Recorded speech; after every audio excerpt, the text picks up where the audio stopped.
अस्सलाम वालेकुम। मैं फ़िरहा कामरान आपसे एक बार फिर मुखातिब हूँ कोरू कंसल्टेंट की जानिब से। जैसे आपको पता है कि हम हर दफ़ा एक नई इन्फॉर्मेशन के साथ आते हैं, कुछ न कुछ आपके साथ शेयर करते हैं, तो आज भी हम एक ऐसी ही कैटेगरी को आपके सामने लेकर आ रहे हैं। वो लोग जिनके पास लाइक इतनी ज़्यादा एजुकेशन नहीं है या लाइक उनके पास कोई स्किल नहीं है, तो ये बेसिकली उनके लिए है। और हर दफ़ा की तरह आज भी हमने दावत दी है हमारे सेट पे हमारे managing director sir Ali Afzal Khan को। अस्सलाम वालेकुम सर। वालेकुम अस्सलाम। कैसे हैं सर? अल्हम्दुलिल्लाह, आप अच्छा, कैसी हैं? ठीक है। अल्लाह का शुक्र। अच्छा, तो चूंकि मैं थोड़ी सी एक करेक्शन कर दूं, क्योंकि ये बिल्कुल हमारे लिसनर्स के लिए एक नया वीडियो नहीं है, एक नया जी, प्रोग्राम नहीं बिल्कुल। है। हमने इससे पहले भी एक इस वीडियो कैटेगरी 2 के 2 वीडियो बनाए वीडियोज़ हैं। हमने जी, की हैं। जी, तो एक बिल्कुल। कंटिन्यूटी समझ लें उसकी। बिल्कुल। तो सर से पूछेंगे बेसिकली ये एक इन्वेस्टर वीज़ा है E2। तो इसको हम सर से पूछेंगे कि इसमें फ़र्दर क्या है, क्या नहीं है? वो लोग जिनके पास एजुकेशन नहीं है या कोई ऐसा स्किल नहीं है, तो उनके लिए सर क्या बताते हैं? अच्छा सर, पहले तो थोड़ा-सा इसको आप रिफ्रेश कर दीजिएगा कि क्या इसकी एलिजिबिलिटी क्या है, क्या नहीं है? इसमें कौन लोग आ सकते हैं, नहीं आ सकते? सबसे पहले तो ये, जैसे कि आपने बताया कि हमने पहले भी एक वीडियो बनाई है जी सर। और बहुत बेसिक सी हमने इंफॉर्मेशन दी है ई बिल्कुल। टू के बारे में। अच्छा, सबसे पहली बात ये है कि देखें, वो हमारे पाकिस्तानी जिनका जो जिनके पास बिजनेस सेंस है जी। और जो बिजनेस करते रहे हैं, बिजनेस कर रहे हैं, और कोई बहुत बड़ी इन्वेस्टमेंट नहीं है कि जैसे EB5 एक इन्वेस्टर जी वीजा है, सर, जिससे आपको बिल्कुल। पता है। हुँ। हालांकि वो एक इमिग्रेंट कैटेगरी है, हुँ। लेकिन उसकी जो इन्वेस्टमेंट है वो $8 लाख है। जी सर। तो जो कि बहुत ज्यादा लोगों की पहुंच से दूर हो चुकी है। वो सब तो नहीं कर सकते। Only few people can invest this huge amount, हुँ। $8 लाख। तो अब E2 का कंपैरिजन अगर किसी वीजे से है तो वो EB5 से है, जी। क्योंकि EB5 भी इन्वेस्टर वीजा है और E2 E2 भी भी इन्वेस्टर इन्वेस्टर वीजा है। वीज़ा बिल्कुल। लेकिन EB5, जैसे मैंने बताया आपको कि $8 लाख की डॉलर। इन्वेस्टमेंट है, हुँ। सब नहीं कर सकते। हुँ। लेकिन वो इमिग्रेंट वीजा है। E2 इमिग्रेंट वीजा नहीं है, non non immigrant visa immigrant है। बिल्कुल। तो प्रोज एंड कॉन्स हैं उसके, बिल्कुल। प्लसेस एंड माइनसेस हैं। तो सबसे बुनियादी बात यह है कि ये एक इन्वेस्टर वीजा है जिसमें जी। आपको ह्यूज अमाउंट नहीं चाहिए। जी। इवन आप $50,000 की इन्वेस्टमेंट से भी, अगर आपके पास $50,000 की जिसकी पूरी मनी ट्रेल आप ट्रांसपेरेंट भी दिखा सकते हैं, जी। क्योंकि ये सबसे ज्यादा इंपॉर्टेंट है इस वीजे के अंदर, कि आप अपनी मनी ट्रेल को, यानी ये जो पैसा आप लगा रहे हैं, ये आप दिखा सकें कि आप ट्रांसपेरेंटली आपने ये पैसा हासिल किया है और किया आप है, उसको बिल्कुल। इन्वेस्ट करना चाहते हैं। तो $50,000 से भी आप ये कर सकते हैं जी। इस वीजे के लिए अप्लाई। लेकिन ये कि एडवाइजेबल ये है कि कम से कम $1 लाख 1 लाख से आप ये वीजा के लिए अप्लाई करें, अप्लाई कम कर। से कम $1 लाख से।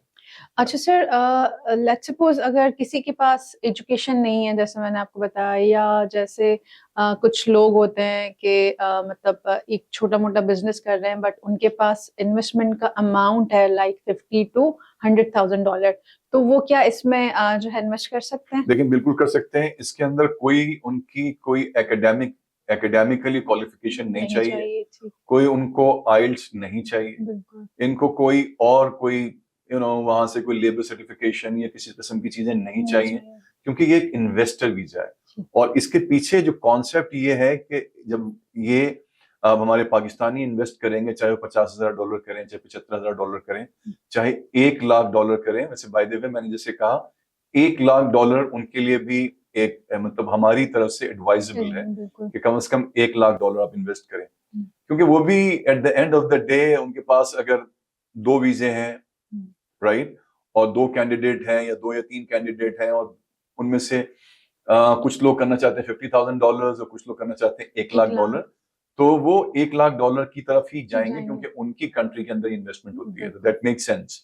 ठीक। तो इसलिए एडवाइजेबल यही है कि वो लोग, जैसे आपने कहा, कि $50,000 से $1 लाख की इन्वेस्टमेंट करना चाहते हुँ। हैं, चाहे उनका कोई एकेडमिक क्वालिफिकेशन है कि नहीं नहीं। हो। हाँ, मगर उनका बिजनेस प्लान बहुत इंपॉर्टेंट है, जी। कि वो जो करने जा रहे हैं, ये जो अमाउंट है, ये मैच करनी चाहिए, ये रेलेवेंस उसकी होनी चाहिए। ऐसा नहीं कि बिजनेस प्लान तो आपने लाखों डॉलर का दे डॉलर दिया दिया है, और बिल्कुल। इन्वेस्टमेंट आप कर रहे हैं एक कर लाख जाओ, डॉलर की। जी। तो इसलिए ये बात किसी के लिए भी एक्सेप्टेबल नहीं नहीं होगी होगी। और इससे किसी की भी समझ में नहीं आएगी। इसलिए बिजनेस प्लान और आपकी इन्वेस्टमेंट मैच करना चाहिए, मैच उसमें कर रेलेवेंस होना चाहिए। अच्छा सर, इसमें फैमिली आपका क्या कहता है, मतलब फैमिली इसके साथ इस प्रोग्राम में इस कैटेगरी पे आपके साथ अकम्पनीड होती है या नहीं?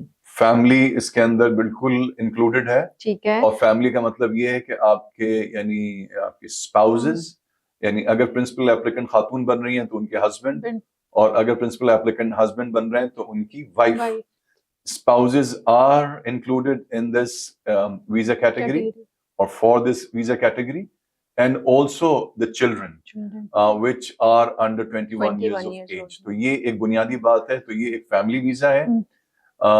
इसके अंदर बच्चे भी शामिल हैं 21 साल से कम उम्र, और इसके अंदर स्पाउसेस भी शामिल हैं। अच्छा और सबसे अच्छी बात जो है, जी जरा देखें इसके इस वीजे की सबसे अच्छी बात ये, क्योंकि जब लोग आते हैं मुझसे मिलते हैं जी तो इमिग्रेंट वीजे के अंदर आपको पता है कि उसमें टाइम लगता है, बिल्कुल सर। क्योंकि विजिट वीजे में टाइम लग रहा है। अभी कुछ अरसे पहले तक 6-8 महीने की क्यू थी क्यों थी बिल्कुल। इंटरव्यू के लिए, बल्कि उससे पहले तो 1 साल की थी, राइट? जी सर। तो अब सबसे अच्छी Short बात में। इस वीजे की ये है कि इसमें इतना टाइम नहीं लगता। आपको प्रोसेसिंग टाइम कम है। प्रोसेसिंग टाइम कम बिल्कुल। है।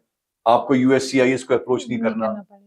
आपको इवन एम्बेसी को भी अप्रोच नहीं करना, कॉन्सुलेट में। आपको अपने काउंसलेट जो कि काउंसलेट में कराची में जी मौजूद है उसको जी अप्रोच करना है। ऐसे तो इट्स वेरी जिसे कहते हैं कि convenient as compared to other visa categories. और इसके अंदर जैसे मैंने कहा within 6 to 8 months, max within a year. मतलब वैसे तो 6 to 8 months का ये टाइम पीरियड है, लेकिन कभी कभी क्लाइंट की तरफ से डिले होता है डिले कुछ बिल्कुल डॉक्यूमेंट्स या, डॉक्यूमेंटेशन में। क्योंकि इसके अंदर जो बुनियादी चीज है वो देखिए, आपको जो इनिशियली जो अमाउंट इन्वेस्ट करनी है वो आपको that amount needs to be transfer. Transfer और आपने जो भी बिजनेस करना है इनिशियली आपको अपने स्टेप्स जो भी लेने हैं, इनिशियल स्टेप्स, यानी अगर आपने लेट्स सपोज कोई आपके जहन में है कि जी मैं कोई मोबाइल रिपेयरिंग की शॉप वहां पे शुरू करूंगा, राइट? तो अब वहां पे जाके आपने यकीनन कोई ना कोई शॉप शॉप लेनी करनी है, है, उसकी बिल्कुल। लीज होगी, उसका एग्रीमेंट होगा, जी एक दो बंदे आप रखेंगे एज एन बिल्कुल एम्प्लॉय। तो ये जो आपके प्रैक्टिकल स्टेप्स हैं ये बहुत काम आएंगे आपको जब आप इंटरव्यू के लिए जाएंगे इस वीजे के लिए। तो वो सारी हमारी एक स्ट्रेटेजी होती है, जब जब भी क्लाइंट आते हैं हम उनको बताते हैं। तो सबसे अच्छी बात यह है कि मैंने जैसे बताया इसमें टाइम पीरियड बहुत कम है, बहुत 6 कम to 8 months। और उससे भी अच्छी बात क्या है, जी सर। उससे अच्छी बात यह है कि इसका सक्सेस रेशियो जो है हमारे पास वो 98% है। यानी 100, ये मैं किसी किस्म की मुबालगाराई से काम नहीं ले रहा, इसका सक्सेस रेशियो ही यही है, यानी 100 में से 98% इंशाल्लाह आपका वीजा होगा। तो ये बहुत ही एक तरह से देखा जाए प्रैक्टिकल वीजा है। हमें तो पूरी इस पे कन्विक्शन है, एतमाद है। तो आप भी अगर इसी एतमाद से आएंगे कुरू कंसल्टेंट में और आपके पास अच्छा प्लान है, अच्छा बिजनेस है और आप इंटरेस्टेड हैं जल्दी मूव होने में अमेरिका, जैसे मैंने बताया 6 to 8 months आजकल जैसे हालात हुए हैं, बिल्कुल सबसे पहले लोग आके हमसे ये पूछते हैं कितनी जल्दी जा जल्दी सकते जा हैं। सकते हैं तो बिल्कुल वो एक सही। नारा लग रहा है ना, पाकिस्तान से जिंदा भाग। अल्लाह अल्लाह अल्लाह ना करे कि ये नारा कंटिन्यू हो, लेकिन बहरहाल लोग जाना चाहते हैं मुल्क से और जल्दी जाना चाहते हैं।